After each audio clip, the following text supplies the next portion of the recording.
ইরানের ক্ষেপণাস্ত্র শেষ হলে যুক্তরাষ্ট্রের অস্তিত্বও শেষ হয়ে যাবে, এমনটাই ইঙ্গিত দিয়েছেন দেশটির বিপ্লবী গার্ড বাহিনী আইআরজিসির কমান্ডার ইন চিফের শীর্ষ এক উপদেষ্টা। এমনকি ইরান কখনোই ক্ষেপণাস্ত্র ঘাটতিতে পড়বে না বলেও স্পষ্ট ভাষায় জানান তিনি। সম্প্রতি মার্কিন সংবাদ মাধ্যম পিবিএস নিউজকে দেয়া এক বিরল সাক্ষাৎকারে এমনটা জানান ইরানের শীর্ষ এই সামরিক কর্মকর্তা।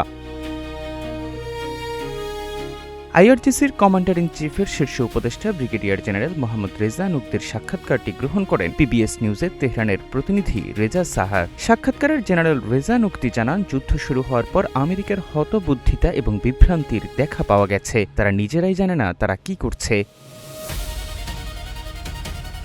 ব্রিগেডিয়ার রেজা নুকদি জানান, এই যুদ্ধ যত দীর্ঘায়িত হবে ইরান তত বেশি অভিজ্ঞতা অর্জন করবে। আমেরিকার বিরুদ্ধে কিভাবে লড়াই করতে হয় সেই বাস্তব অভিজ্ঞতা অর্জনের জন্য তেহরান আগে কখনো এমন বাস্তব যুদ্ধ দেখেনি। আইআরজিসির এই কমান্ডার জানান, আমেরিকান সামরিক বাহিনী ইরানের ধারণার চেয়েও দুর্বল।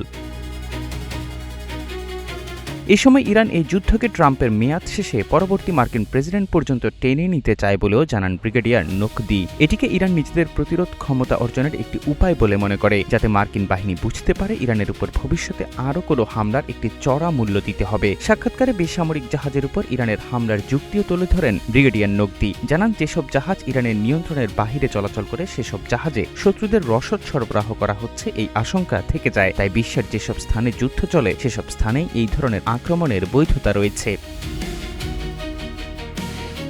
ব্রিগেডিয়ার নুকদি জানান, ইরান প্রতিদিন যতগুলো ক্ষেপণাস্ত্র উৎক্ষেপণ করে তার চেয়ে বেশি ক্ষেপণাস্ত্র তৈরি করে। এসব ক্ষেপণাস্ত্র ইরানের মতো বিশাল একটি দেশে যেখানে খুশি সেখানে তৈরি করা যায়। এই যুদ্ধ যদি বছরের পর বছর চলে, শেষ দিন পর্যন্ত ইরানের ক্ষেপণাস্ত্র উৎক্ষেপণ হতে থাকবে। এ সময় নুকদি জানান, যদি এমন কোনো দিন আসে যখন ইরানের কাছে আর কোনো ক্ষেপণাস্ত্র অবশিষ্ট থাকবে না, সেদিন তেহরানের সেনারা আমেরিকার জন্য আরও বেশি বিপজ্জনক হয়ে উঠবে।